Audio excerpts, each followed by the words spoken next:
Hello everybody and welcome to the stream Retro Tuesdays where we play old classics from the Super NES and before. Possibly later on we might look at doing some slightly more modern consoles, but for now we are doing Super NES.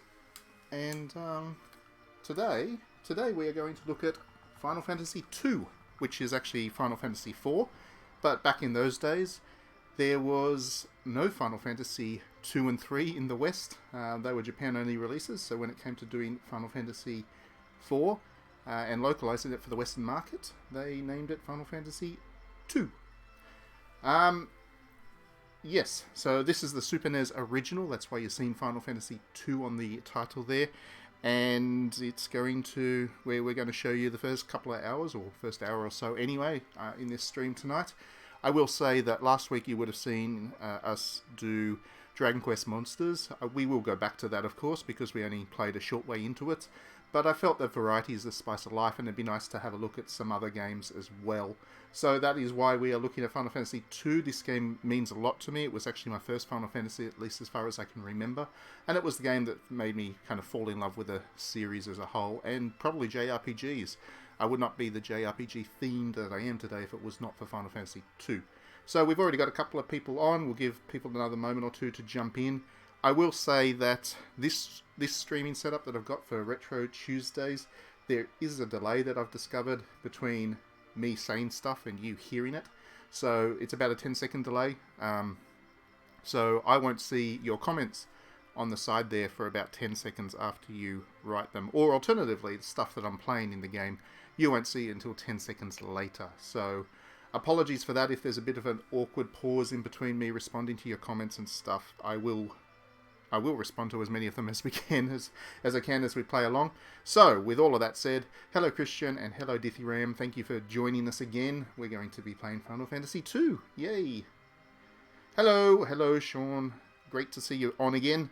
I hope you caught all of that. I was just explaining that there's a 10-second delay between when I say stuff and when you hear it. So, yeah, there is going to be awkward pauses, I think, as we play along. But I will try my best not to predict the future if you are one of the few people that actually haven't seen Final Fantasy IV in action, so you can kind of discover it as we play along.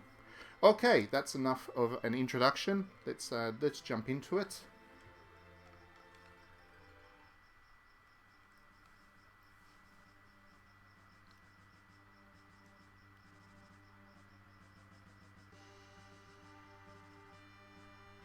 Cool, excellent. I'm really glad for that. So Final Fantasy IV does kick off in nicely dramatic style.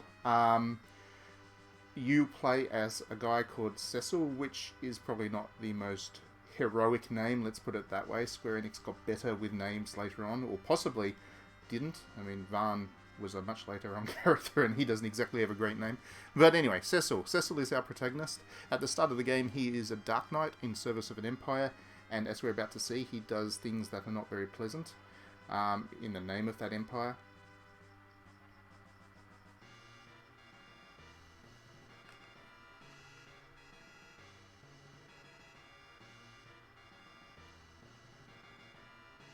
And he is a commander. So he's already...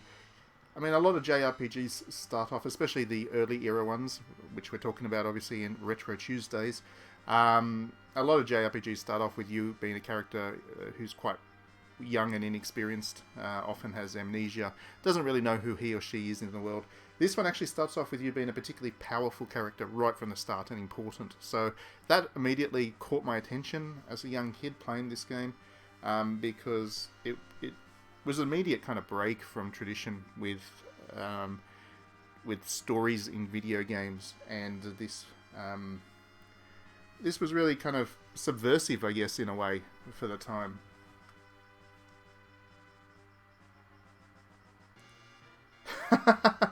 Yes, I think everybody who has played a Final Fantasy game has a moment of confusion when they realise that the games are all independent to one another and don't have linked stories.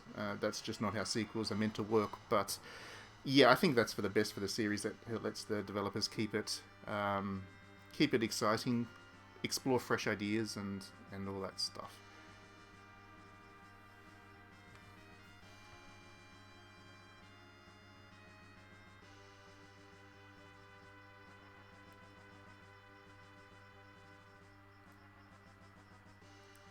Now, because this is an early era PlayStation, early era Super NES game, the translations in it are interesting to say the least. The developers actually, in more recent games, in more recent kind of remake attempts, have gone back to look at the script again and have fixed it, but in the process have kind of taken some of the joy out of it. The translations in this game are pretty funny at points.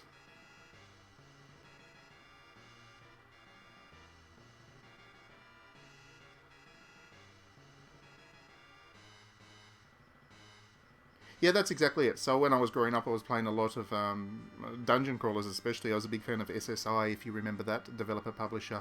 They're the ones that did all the Dungeons and Dragons games, and I was a big time fan of those.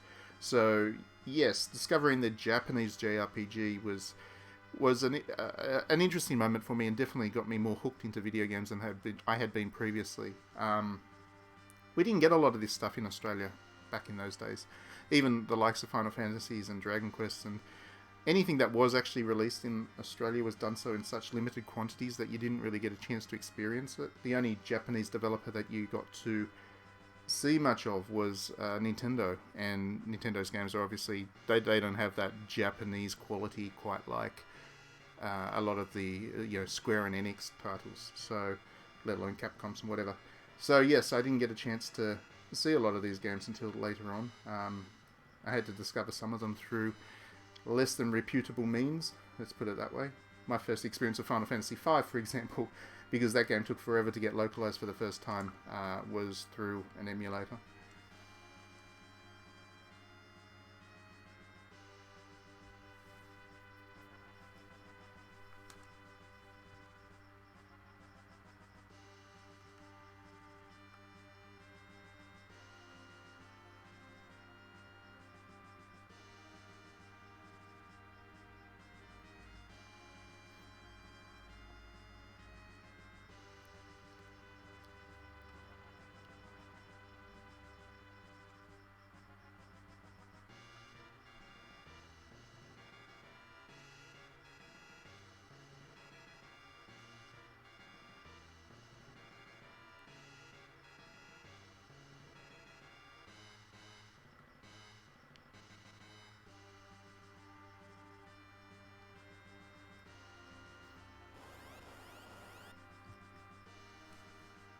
So this game sets up its themes nice and quickly. I mean, like most Super Nintendo games, it didn't have the languishing plot lines that more modern JRPGs do. It tends to be quite, straightforward and to the point.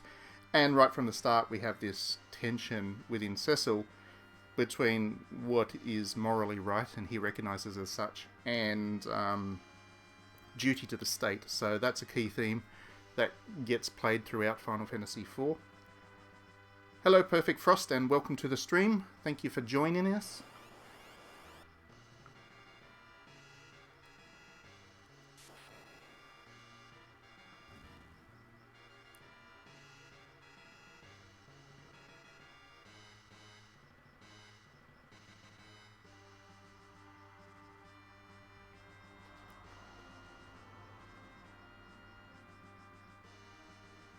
And we see there that Cecil shows concern for his underlings. So even though he is a Dark Knight doing some pretty dastardly things, we're immediately driven to sympathise with him. And we want to, we see him as not necessarily the bad guy that his actions would initially suggest. So we can see that he's going to be the hero right from the start.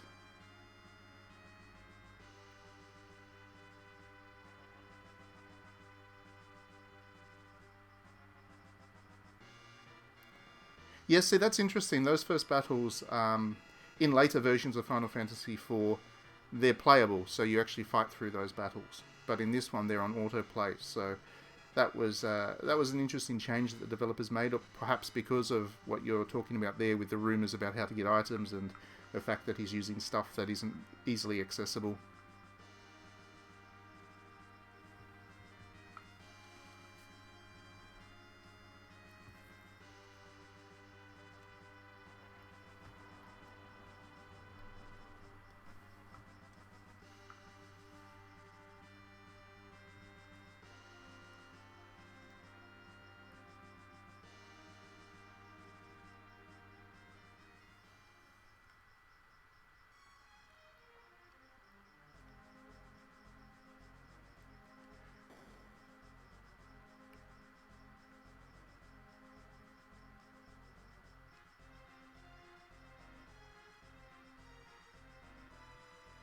And with that, we are now mission completed. We're off to meet the king.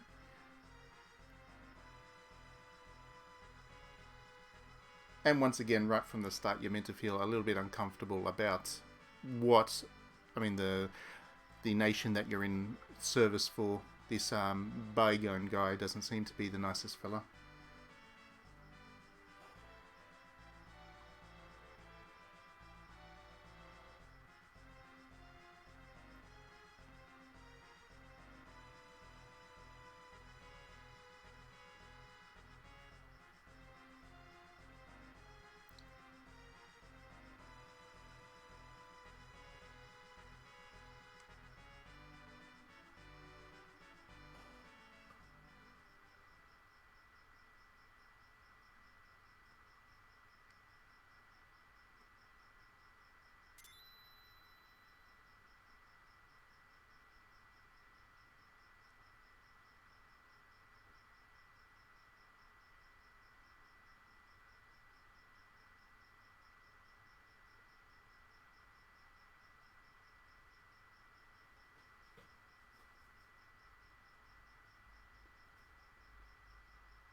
And so just like that, Cecil is stripped of his command. So the narrative certainly moves quickly in Final Fantasy IV. When you're not stuck doing grinding and stuff, which does come later on, of course, because this is an older JRPG. But I think a lot of modern game developers could look back at some of these titles and learn a thing or two, because this short narrative sequence, although it's quite truncated and perhaps a little bit too short and a little bit too brief, also has a real kind of value placed on getting to the point. And I think a lot of games lose that a little bit because they try and be these overwhelmingly complex things. Final Fantasy IV has a lot of complex ideas going for it, but it leaves the player to interpret those for themselves. And if you want to go and research the themes and stuff afterwards, you can do so, and they're all in there. But the game doesn't just spell it out for you in a million words like a lot of modern games do. Once again, I'm talking about Persona 5, of course. I will never forgive Persona 5 for chewing up so many hours of my time in such wasted energy, really. It should have been half the length that it was.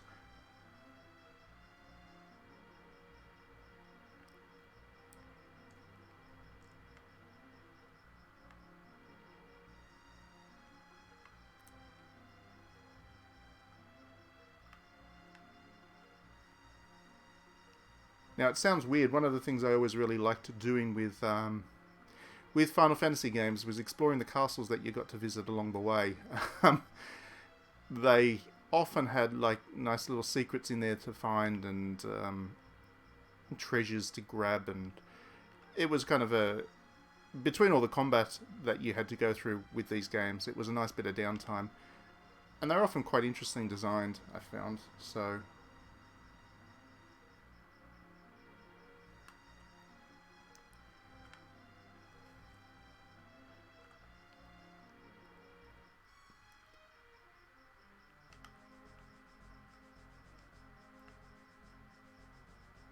and often the developers would work some amusing little comments in to the people that you would speak to within the castles. They were a good down moment, I found. Yeah, exactly. The dungeon designs in Final Fantasy games tend to be quite linear and dull. Um, by linear, I mean quite overtly linear, whereas the castles tend to be more exploration based. And see, um, it's not exactly subtle, but it makes you feel good because you find a little secret door there, and you get to get some loot. Um, but yes, to go back to what I was saying, the dungeon designs are all quite overtly linear, and you just basically follow a path. If there's a secret or two along the way, it's kind of secondary. Whereas with the castles, they were definitely designed to be explored and kind of poured through.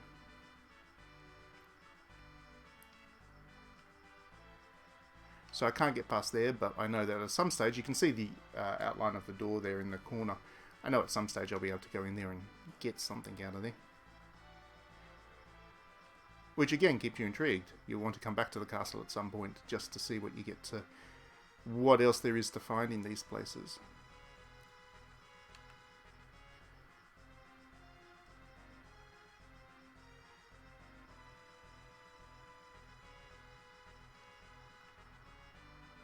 And so name dropping Sid, because every Final Fantasy game needs a Sid. He's been around since Final Fantasy 2, I don't believe, as in the Japanese Final Fantasy 2, the NES Final Fantasy 2. I don't believe that Sid was in the original Final Fantasy. Neither were Chocobos or a lot of other Final Fantasy elements, actually. That game stands out as a bit of an outlier these days because of that reason.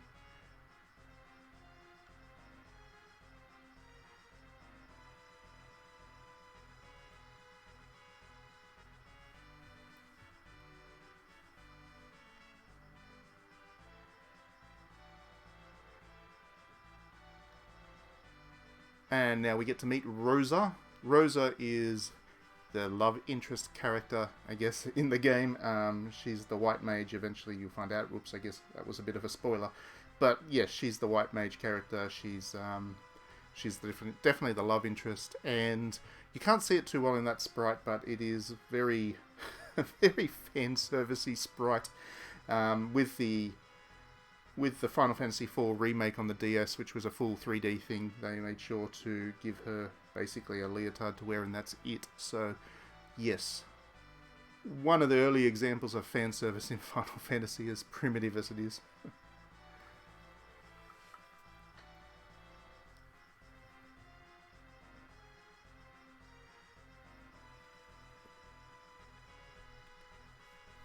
Oh, right, so one of the remakes, you mean? The quality sprite remakes. Is that the GBA one? I can't remember it being on Final Fantasy Origins on PS1. Although maybe I just missed it.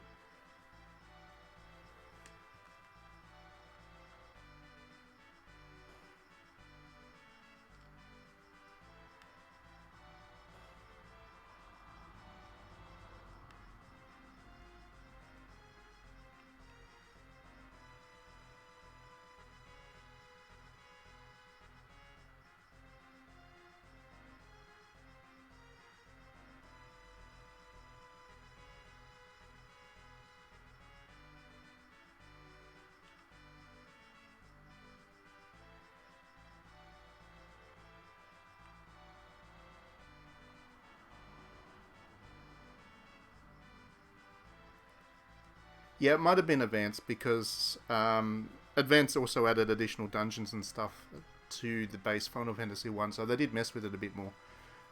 Whereas I think Origins on the PS1 was just a visual upgrade. In fact, Origins on PS1 doesn't even change the way the magic system works, whereas with the GBA it went to the MP system that all other modern Final Fantasies do.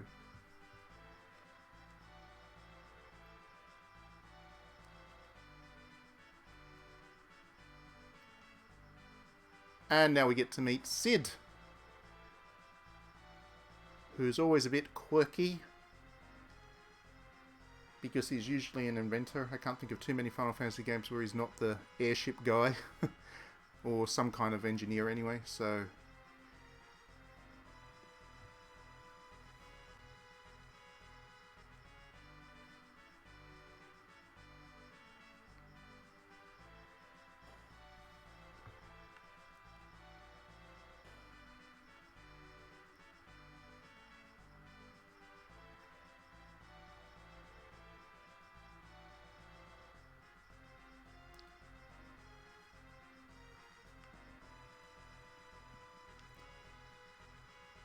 Now, if you use your imagination, Cecil has a pretty damn good spot in the castle. I mean, he's got basically a whole tower to himself, which is pretty neat. He must have been important.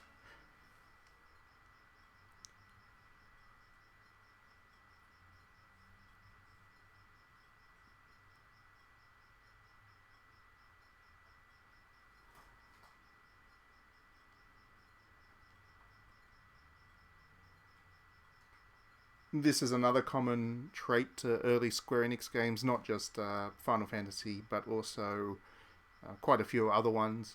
The characters have some kind of revelation while they sleep at night. And that's the moment where Cecil decides he's not happy with the way things are at and gets a late night visit from Rosa, which you're about to see. I spoiled a bit there.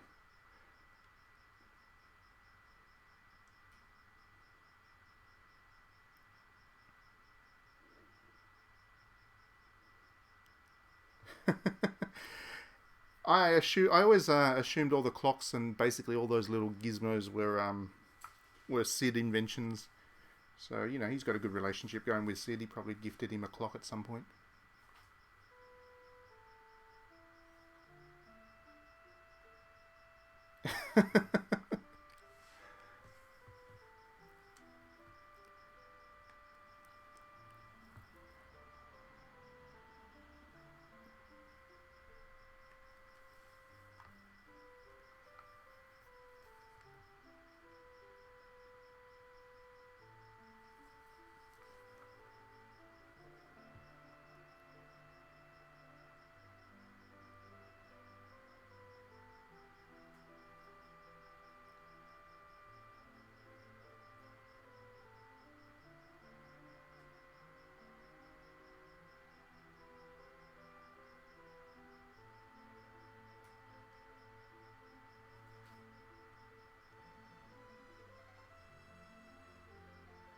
Just a Dark Knight. Yeah, I know. Like I said earlier, I love the translation in this game. I actually think it was a mistake to change it to be more modern with the remakes that they've done over time. I really like the quirkiness of the translations of these old Final Fantasy games.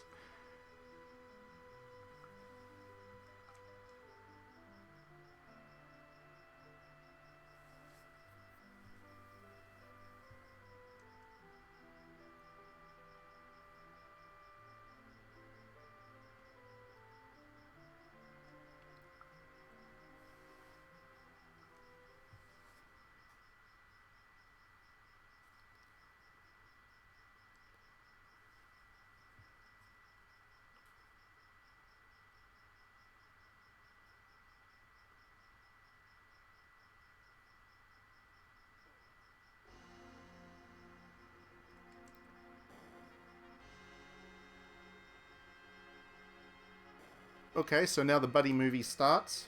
Kane and Cecil. They really missed an opportunity not calling Cecil Adam or some other biblical reference. Abel. Sorry, Canaan. Oh, see, that's how much Bible studies I paid attention to. They should have called Cecil Abel.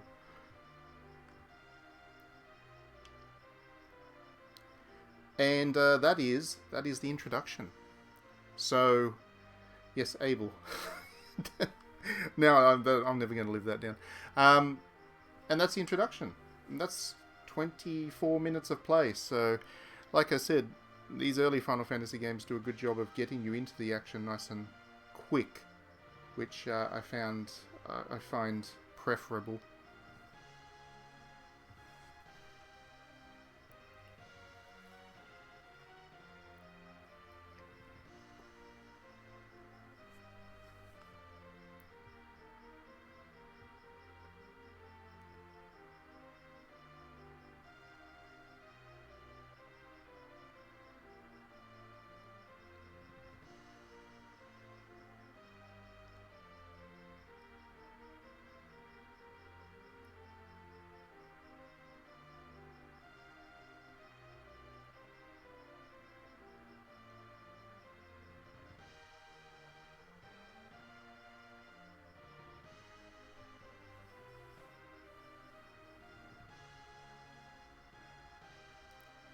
Indeed, you see two moons there. I love those kind of scrolling text introductions that the early Final Fantasy games had. Final Fantasy 1 has a similar thing where you play about half an hour of gameplay and then you get one cutscene that's a little bit like that. And it's very Star Wars. I mean, the developers were obviously influenced by Star Wars. I mean, Biggs and Wedge are two characters that are returning to Final Fantasy and they're Star Wars characters. So there's actually quite a heavy influence of Star Wars in this game. In especially the early Final Fantasy games, both aesthetically, stylistically, narratively, and all the works. You can see plenty of little nods here and there to that series.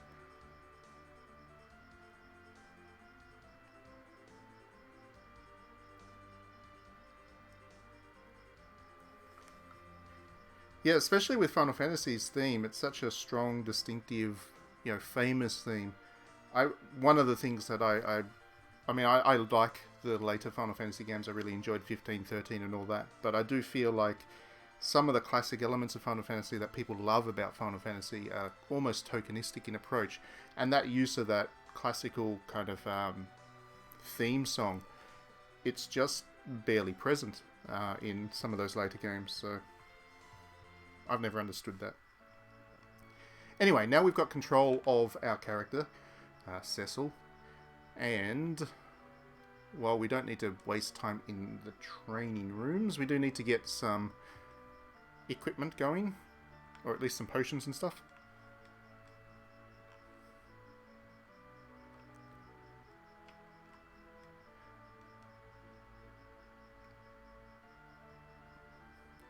Unfortunately, this game, this version of Final Fantasy IV, does not have a run button. So I've just got to wander around at a fairly slow pace. I don't think... Oh, that's locked. That's right. I'm not even sure if I can get items from the store. I can go in here.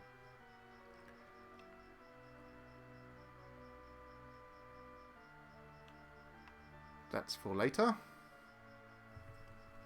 Plenty of nods here reminding you that you will come back to this part later on. There we go.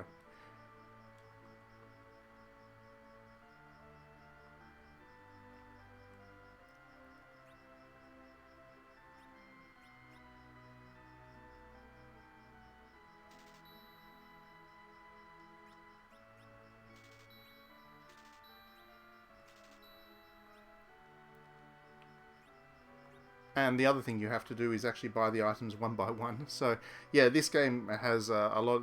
later Final Fantasies have had a lot of quality of life improvements that this one lacks. But that's okay. That's why we're playing retro.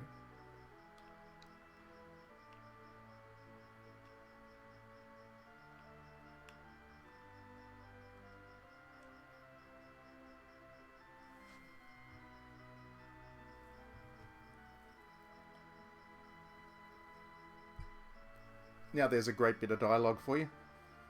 A bit scary, but cool. Definitely cool. Oh, found a dancer.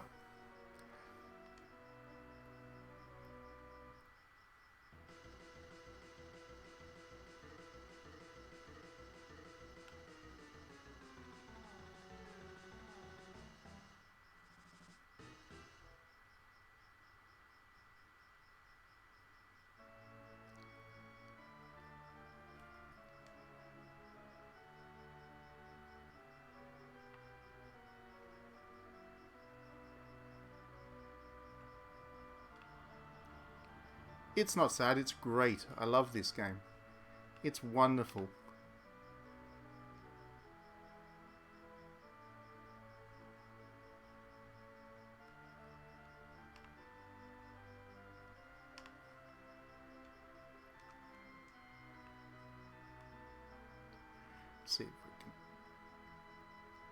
See if we can wake up Sid. Nope. Just preempting what I'm about to do on the screen.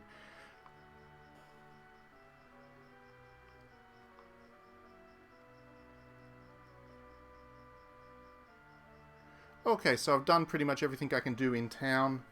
And now I get to go outside and start to beat up on enemies, I guess. So we need to go up north. Remember, our mission is to defeat monsters and deliver a package to a nearby village.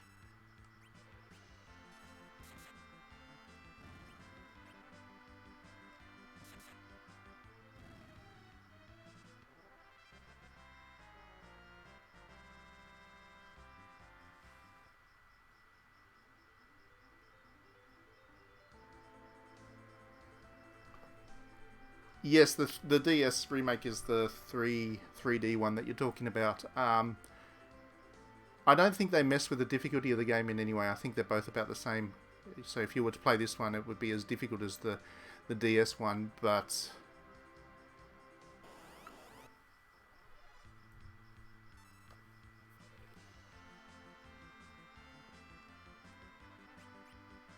yeah, they moved. I'm pretty sure they actually changed some of the boss weaknesses and stuff with the DS remake. So if you were, like a lot of people, really loved Final Fantasy II, as it was known back then on the Super Nintendo, you'd go to the DS remake to try and do the same stuff, and you'd find that bosses were suddenly strong to what they were once weak at, and that was pretty fun. That was certainly a way to keep you invested, even if you were a veteran of the game.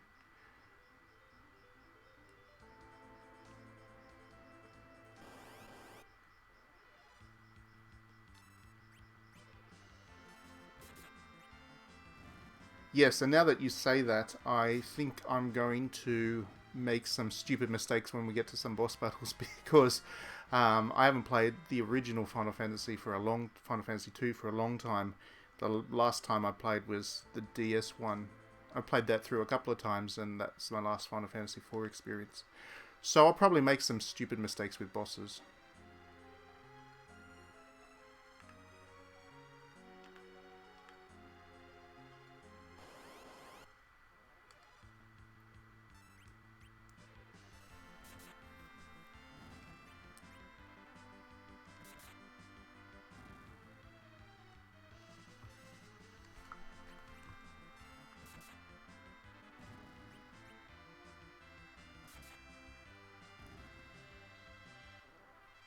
I mean, the good thing about playing the kind of 2D, any of the 2D versions of Final Fantasy 4 is you can then play the After Years, which was released on Wii, Wii Virtual Console. No, not Virtual Console, the WiiWare console.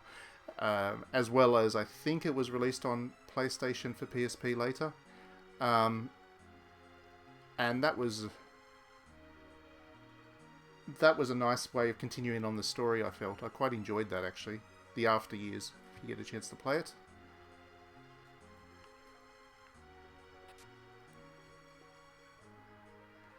Okay, so a spooky voice, at least it's a spooky voice in my head, is telling me I need to go back.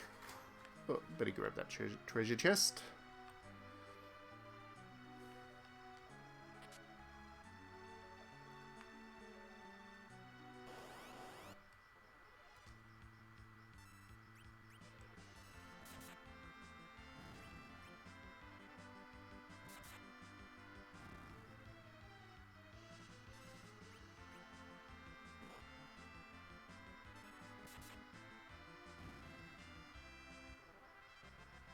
There's a 3D version of After Years. I did not know that. I will have to check that out. I'd be interested to see that. Does it use the same engine as, yeah, Final Fantasy 4 DS engine? I'll have to check that out.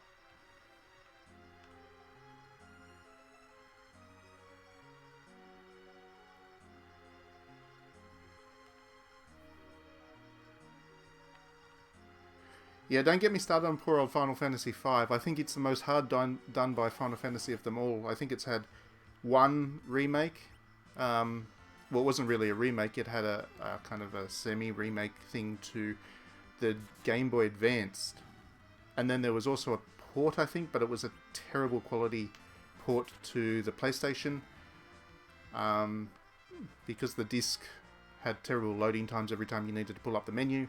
Was not a fun experience. And then there was also the really bad sprite work version done for mobile and PC.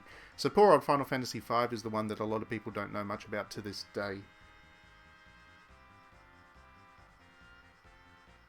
Yep, exactly.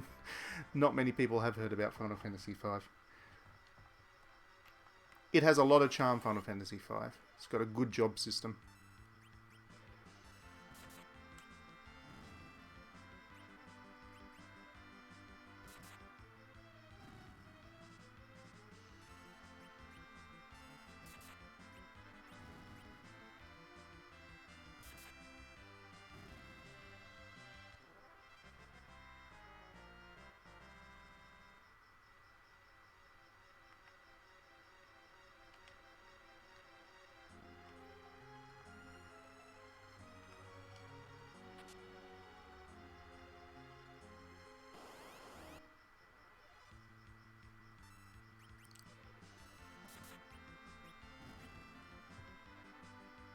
Certainly the y- yeah, absolutely. I mean, definitely. I think Final Fantasy V has the best use of a job system. So you have however many, I think it's like 20 something jobs in the end that you can choose between, and they all level up and they all have abilities that are worth using, and it just is really, it's implemented so well. I'm a huge fan of Final Fantasy V's job system. There are elements of that game that I think are weaker than other Final Fantasies. I don't think the characters are anywhere near as engaging um, as most of the other Final Fantasies, and I think that's why it's kind of Square Enix tends to forget about it. They don't know how to do much with it, but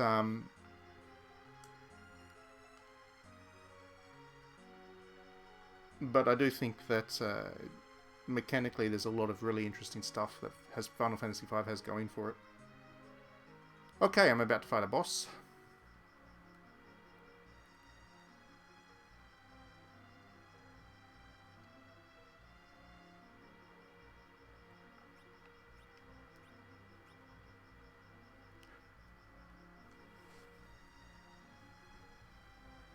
One thing I really miss about early RPGs, JRPGs, is they always have these decisions that you can make yes or no's or different responses to questions, and it really does not matter which one you make. I could say no here and a yes, and it's all exactly the same. So, um, yes, more modern RPGs try and make those decisions that you make have some kind of consequence.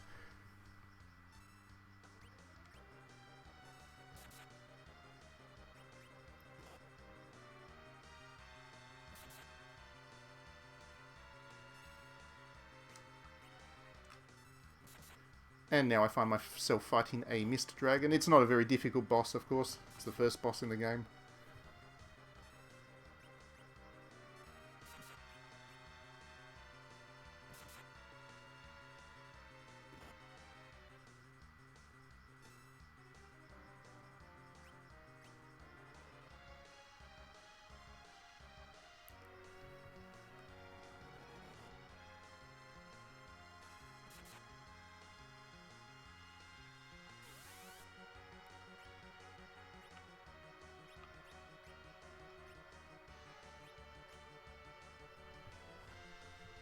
The one irritating thing about this boss is, yeah, sometimes you'll set up an attack and then he'll just go into mist, and you got no way of pulling out of the attack then. So it lands, and when it's in mist form, if you attack it with anything, it then hits you with a powerful spell. So it's not a difficult boss, but that one element is actually quite poor design, and I'm glad Final Fantasy games don't do that anymore. I guess actually, you know what? You're right. I didn't think about it that from that angle, and yes, the game absolutely does use this boss in a clever way to show you how to use the ATB system. You're right. Totally, totally get its value for as a tutorial boss. I guess I'm spoilt these days because games tell you so explicitly how to play them with their tutorials that the teaching through play is a bit of a lost art.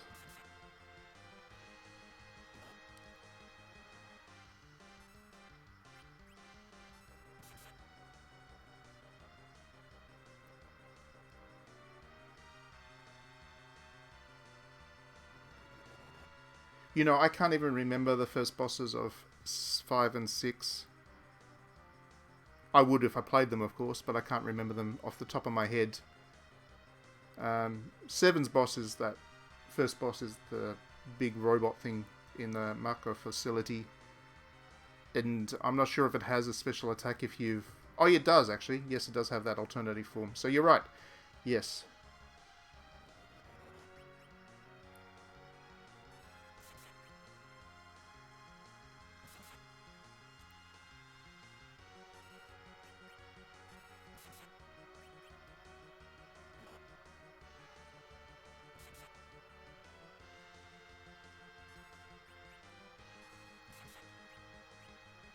One interesting thing about Final Fantasy for the original, the Super NES original, is you don't actually see the ATB bars there.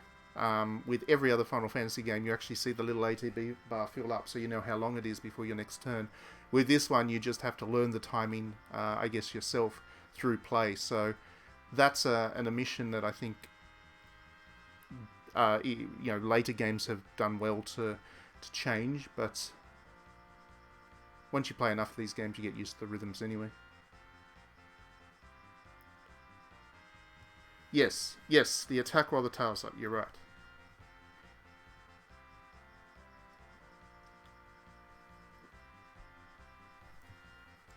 I still don't remember that Welk boss from Final Fantasy VI, even though you mentioned it. The first boss I remember from Final Fantasy VI is the octopus from when you're on the river.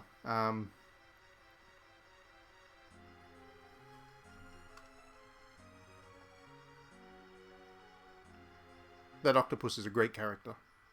I'd love to see a 3D remake of Final Fantasy VI just to see what they could do with that octopus.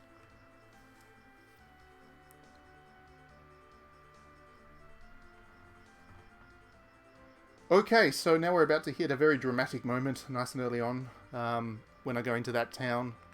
If you haven't played Final Fantasy IV before, you're in for a treat. If you have, you know exactly what I'm talking about.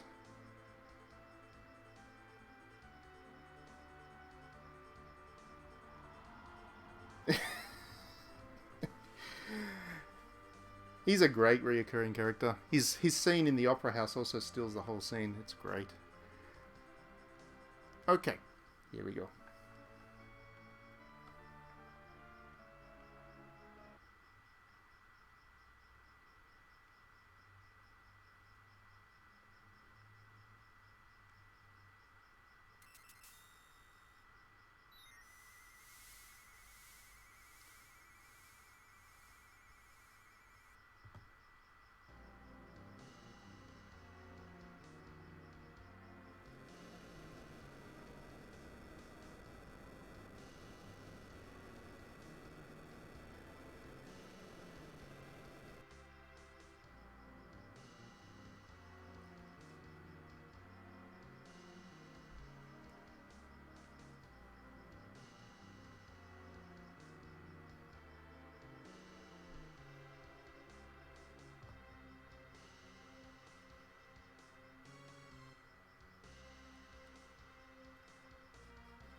So the point of this scene was quite obvious that you know, they needed to prove that the king is the bad dude in all of this, and Cecil, even though he's a dark knight, isn't comfortable with his lot, so he rebels, and we're now talking about, you know, him and Kane going on an adventure to go into open rebellion. So they also try to rescue the girl, who is understandably emotional that they just killed her mother, and she summons a big beast, which causes another cataclysm of sorts, and now they're going to continue on.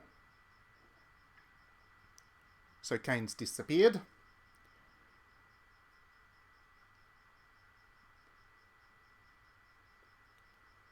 And Cecil becomes a guardian.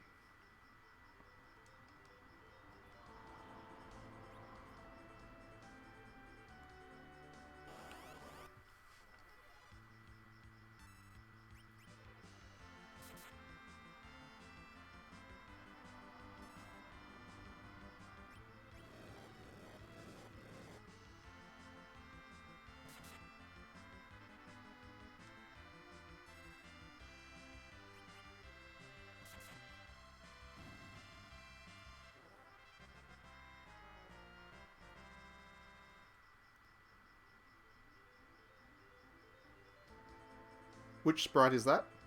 This game has quite a few good ones. um, and there we go.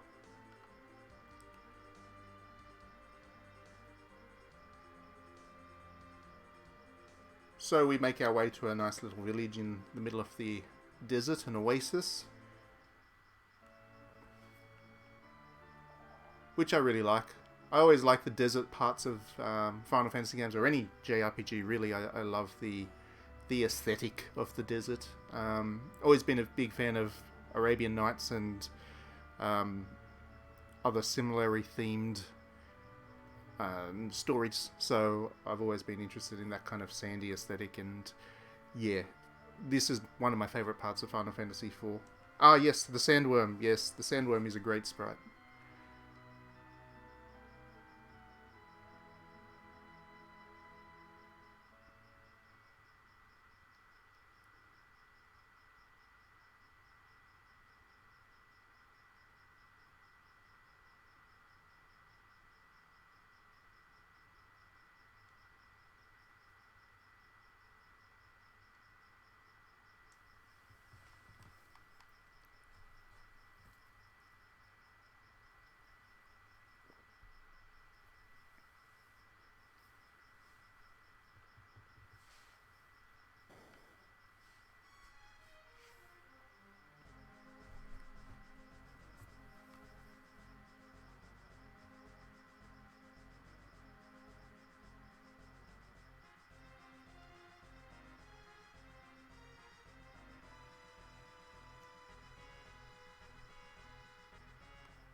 So obviously in this game, they're called callers, but in pretty much every later Final Fantasy game, that name gets retranslated into summoner. Same thing. So yeah, when this game mentions caller, they do mean summoner.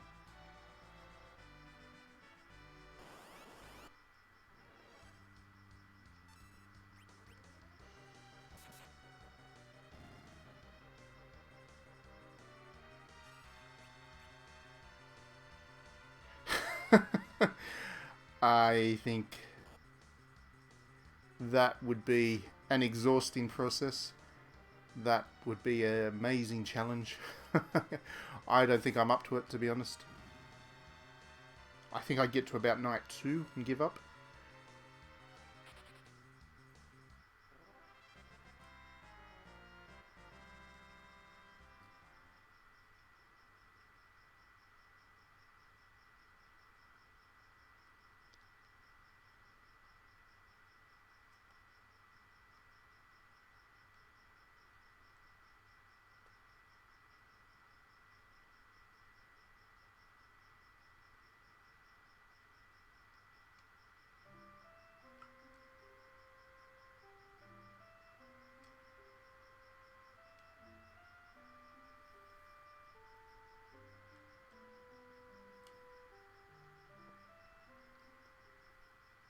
And so just like that, I've earned Rydia's trust after killing her mother about 2 minutes ago.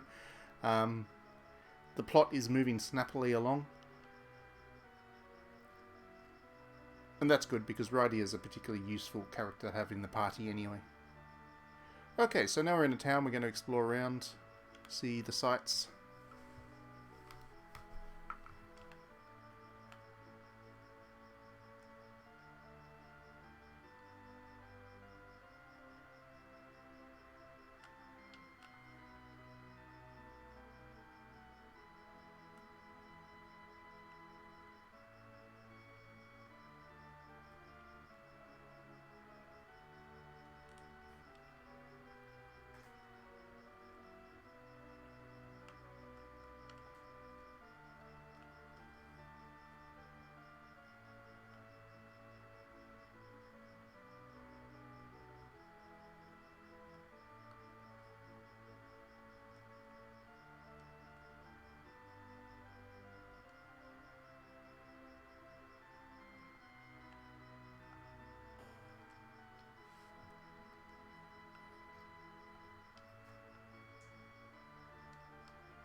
Oh, it's another dancing girl. Cool. Let's go say hello.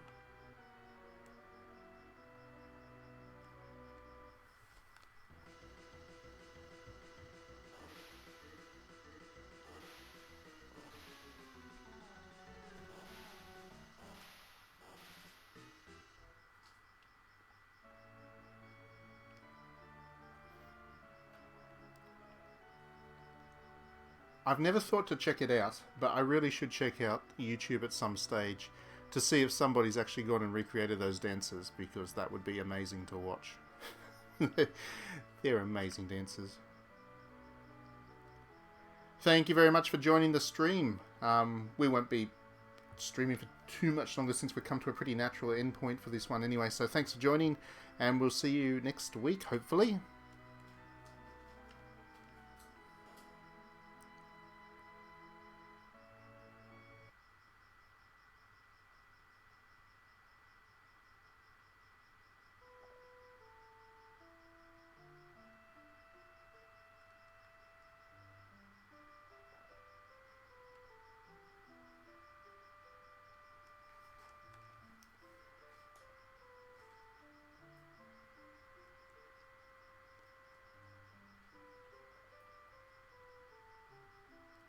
And so, for some reason, Rosa's in this town as well. She seems to pop up everywhere we go as well. How she got there, we don't know, but she's there. And she's not very well, so we need to do something about that.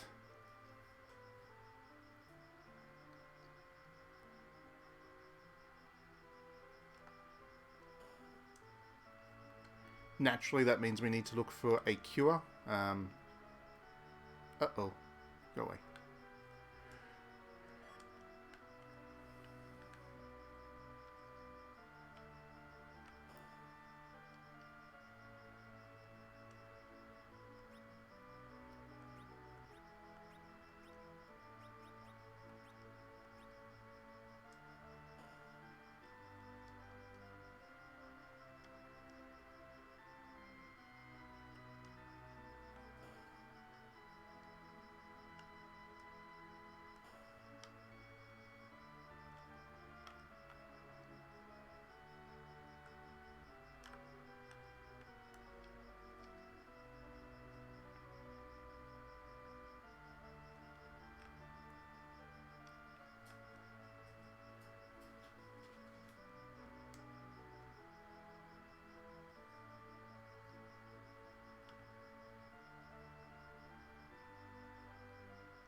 Okay, so the next place we need to go is up north.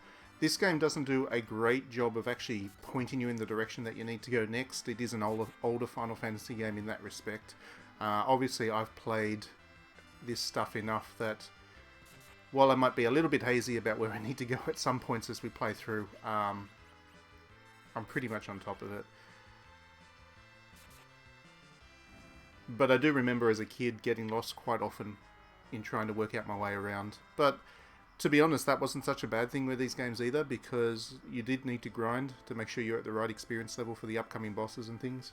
And by getting a bit lost, you had to fight enough monsters that you actually did get those experience point levels. So for example, Rydia here is only level 1, and I need to do something about that before I can move on and deal with the stronger enemies, because at the moment even the sandworm is a major threat.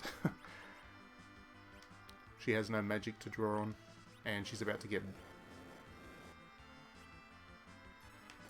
walloped.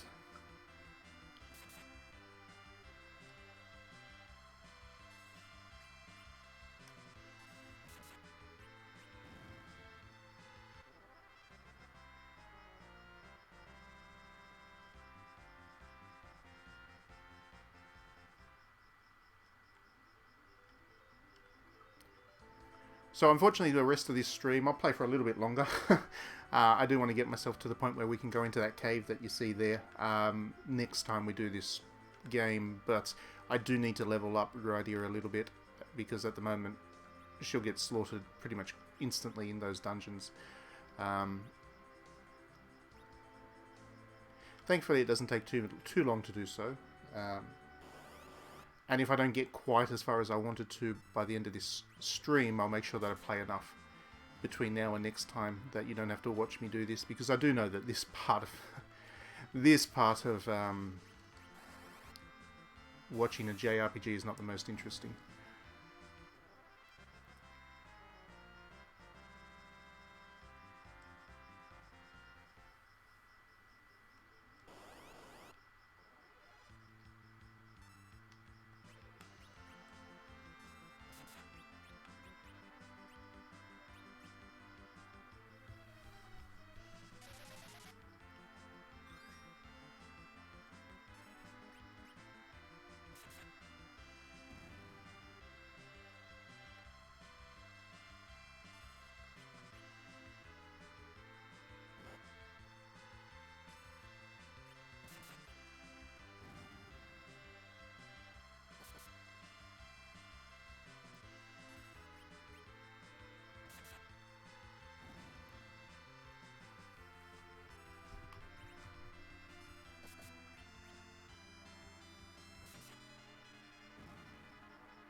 The good thing is that at level 1, every time she gets a new experience level, she gets new spells and stuff to play around with, which is good. It feels like she makes progress pretty quickly early on.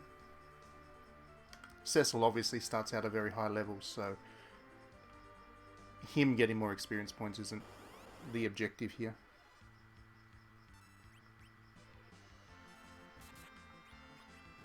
Oops. I'm out of magic points. No, I have not played Shadows of Evangelion. I actually don't know that much about Evangelion as a whole, actually, to be honest.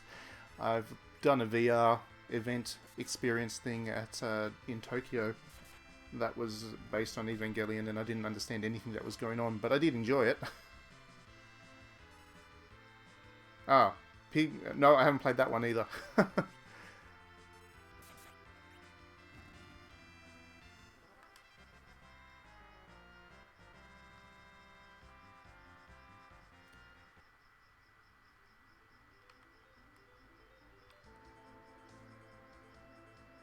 So Rydia earned lit.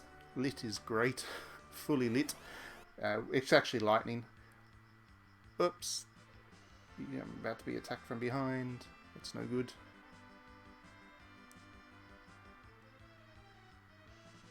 What I was about to say is I do like the earlier Final Fantasy games because they had a limited number of characters to work with text and stuff. The abbreviations are great. There's just so much kind of charm to these old games, these old Final Fantasy titles, that you couldn't say is necessarily a good design or particularly accessible UI or anything like that, but it has a charm to it. Perhaps it's just nostalgia talking, but I love going back through the old ones.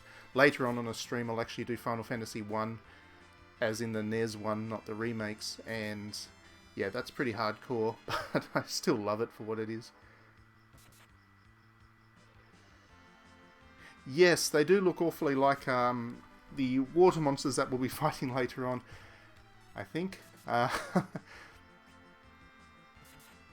Back in these days, of course, the sprite palette swapping was quite common, so you'd fight the same enemy design, you know, half dozen times throughout a quest, but with slight color variations. And that was again done to preserve memory and make sure that there was enough new enemies to fight from the start to the finish. And again, it's kind of a charm thing. Modern JRPGs don't need to bother with that, so they don't, but there is an element to that. That is just pure nostalgia.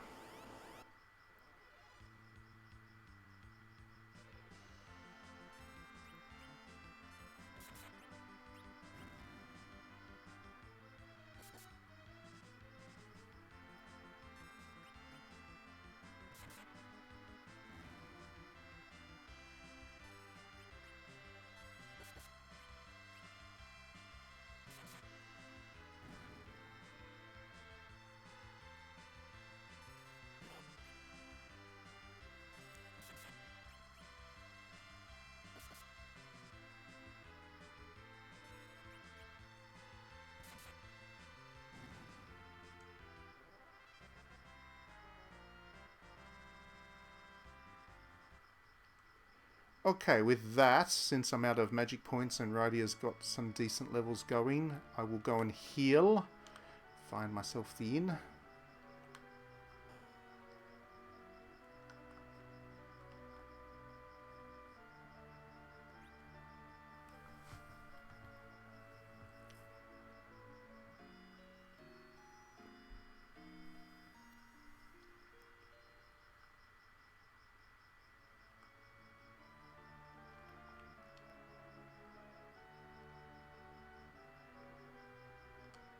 And we will draw an end to the stream today, because the next thing we need to do is go into that dungeon, and that's another lengthy play session, so we will save that for next time.